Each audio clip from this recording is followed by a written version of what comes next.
Today we are going to start talking about your respiratory system. All right, you need to breathe to live, right? And it literally represents our lives. From the first breath we take as a newborn to maybe the last gasp that we see of a dying person, right? Breath really dictates our lives. All body processes directly or indirectly require ATP.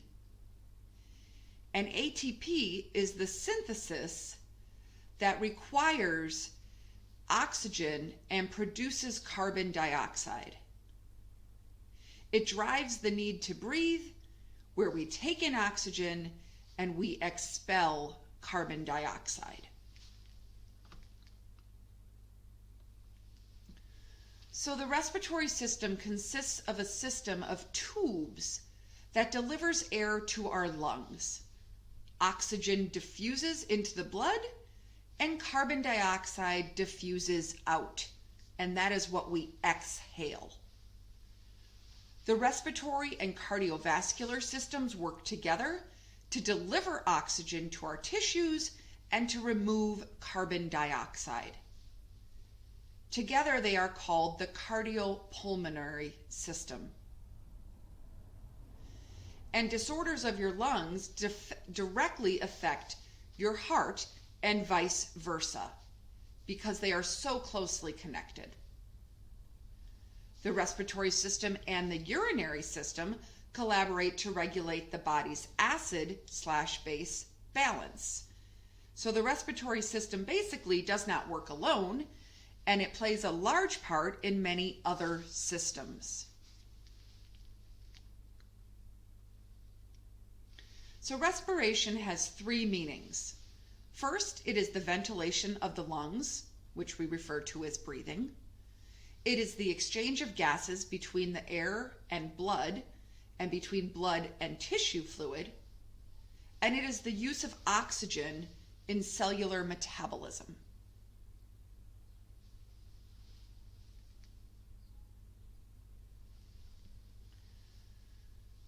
There are many different parts to the respiratory system. You have the nose, the pharynx, the larynx, the trachea, the bronchi, and the lungs. Incoming air stops in the alveoli. That is a part of the lungs. These are millions of thin-walled microscopic air sacs. And here we see the exchange of gases with the bloodstream through the alveolar wall and then flows back out. Okay, so that is where the gas exchange is actually taking place. There is a conducting division of the respiratory system, and those passages that serve only for airflow, where there is no gas exchange. And this is basically from your nostrils through the major bronchioles. So this is basically just a tube, literally, where the air travels. There is no gas exchange happening in your trachea per se.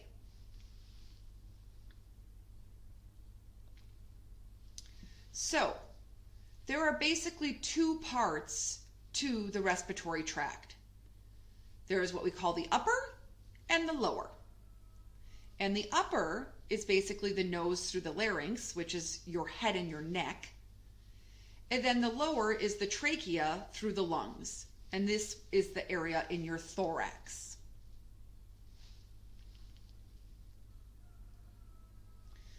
So the first is the nose. The nose has several different functions. It warms, cleanses, and humidifies the air that you inhale. It can also detect odors, and it serves as a resonating chamber that amplifies our voices. The nose extends from the nostrils, or what are sometimes called the nares, to a pair of posterior openings called the posterior nasal apertures, or the conchnae.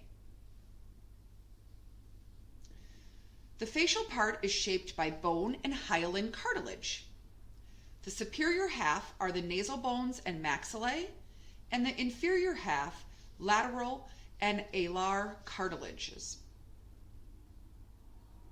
The ala nasi is the flared portion at the end of the nose, shaped by alar cartilages and dense connective tissue.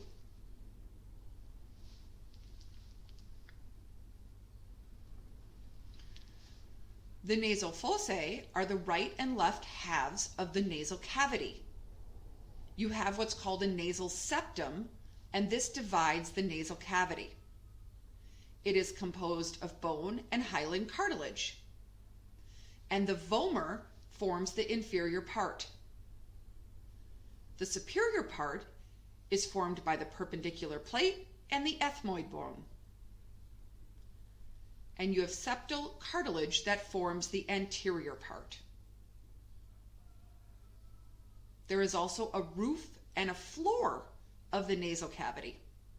The ethmoid and the sphenoid bones form the roof, and the hard palate forms the floor. This separates the nasal cavity from the oral cavity and allows you to breathe while you're able to chew food.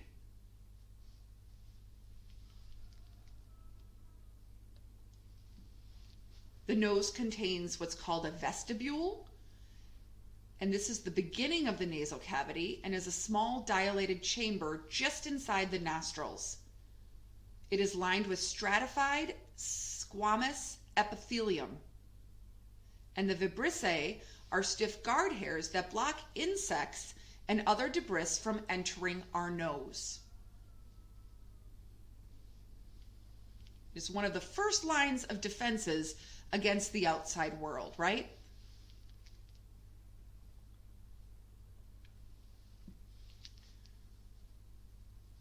The nose is occupied by 3 folds of tissue, which are called the nasal conchae. You have a superior, a middle, and an inferior. They project from lateral walls toward your septum, and the meatus is the narrow air passage beneath each concha. The narrowness of these passages helps ensure that most of the air contacts the mucous membranes, because we need the air coming in to be cleaned and warmed and moistened. There is also olfactory epithelium, and this has the ability to detect odors. It covers a small area of the roof of the nasal fossa and adjacent parts of the septum and superior concha. Here we have ciliated pseudostratified columnar epithelium that contains goblet cells. And we have immobile cilia to bind odorant molecules, which is how we learn how we can smell.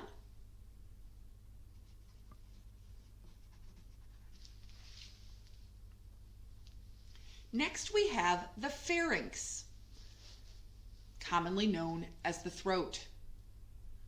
This is a muscular funnel extending about 13 centimeters down basically your throat, all the way to the larynx. So from your nose to your larynx. There are 3 regions. There is the nasopharynx, which is posterior to the nasal apertures and above the soft palate. This receives auditory tubes and contains your pharyngeal tonsil. And it is 90 degrees downward. It's shaped in a 90-degree downward turn so that it can trap large particles. Then you have the oral pharynx. This is the space between the soft palate and the epiglottis. This is where we find the palatine tonsils. And then lastly, you have the laryngeal pharynx. And this is from the epiglottis to the cricoid cartilage. And at the end is where we see the esophagus.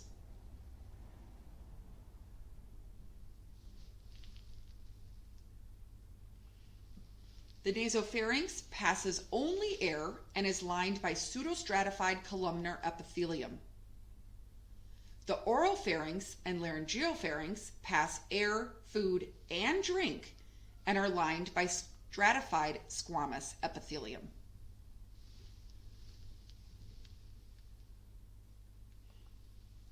Then we have the larynx, or what sometimes we call the voice box.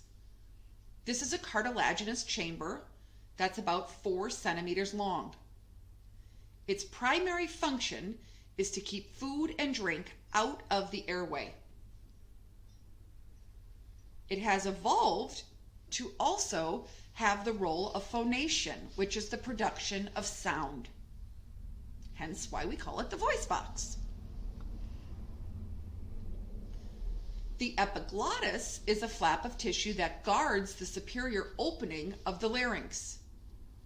At rest, it stands almost vertical, but when we swallow, intrinsic muscles of the larynx pull the larynx upward. The tongue pushes the epiglottis down then to meet it. This then closes the airway and directs food to the esophagus behind it. Sometimes it doesn't work, right? And you start choking or coughing. And that is because your epiglottis did not close in time, and sometimes we start to cough, right? You also have vestibular folds of the larynx that play a greater role in keeping food and drink also out of the airway. So there's a couple different mechanisms there that are hopefully closing in time when you are swallowing food. But we have all had an instant probably in our life where it didn't quite work out perfectly with the timing, and it can cause quite a reaction. Nine cartilages make up the framework of our larynx. The first 3 are solitary and relatively large. You have an epiglottic cartilage. It is spoon-shaped and it is a supportive plate in the epiglottis. It is the most superior one.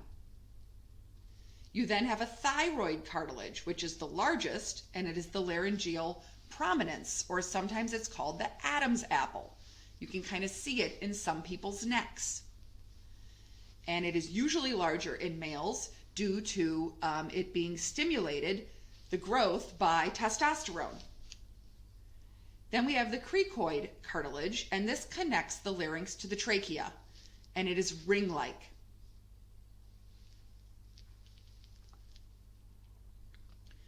Then there are 3 smaller paired cartilages. The antenoid, which is it is posterior to the thyroid. The corniculate cartilage, there are 2 of those that are attached to the arytenoid cartilages like a pair of little horns, and the cuneiform cartilages, which support soft tissue between the arytenoids and the epiglottis. And those are all paired. The walls of the larynx are quite muscular. We have deep intrinsic muscles that help operate the vocal cords. And you have superior extrinsic muscles that connect the larynx to the hyoid bone.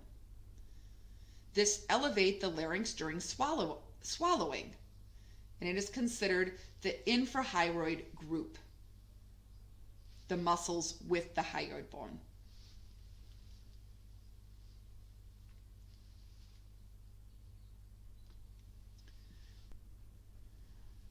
The interior wall has 2 folds on each side that extend from the thyroid cartilage in front to the arytenoid cartilages in the back. And there are superior vestibular folds. They do not play a role in speech, but they close the larynx during swallowing. You also have inferior vocal cords. These produce sound when air passes between them, and they contain vocal ligaments. They are covered with stratified squamous epithelium, and they are best suited to endure vibration and contact between the cords. The glottis, the vocal cords, and the opening between them. The glottis is the vocal cords and the opening between them.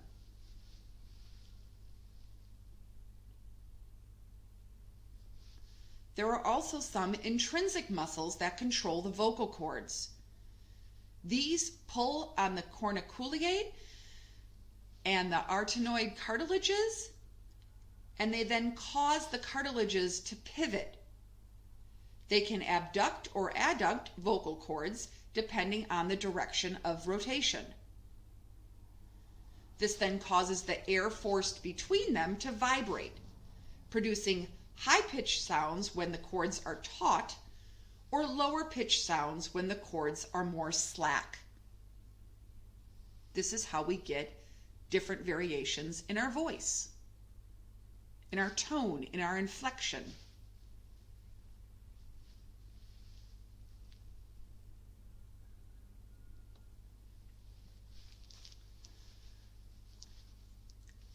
We sometimes see lower voices when we're dealing with males, and this has to do with the fact that their vocal cords are usually longer and thicker.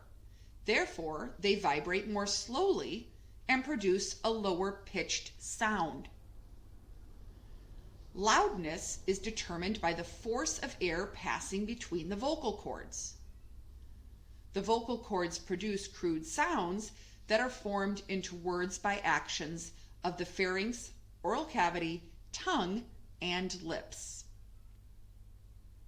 So lots of things play a role in how we actually produce a sound.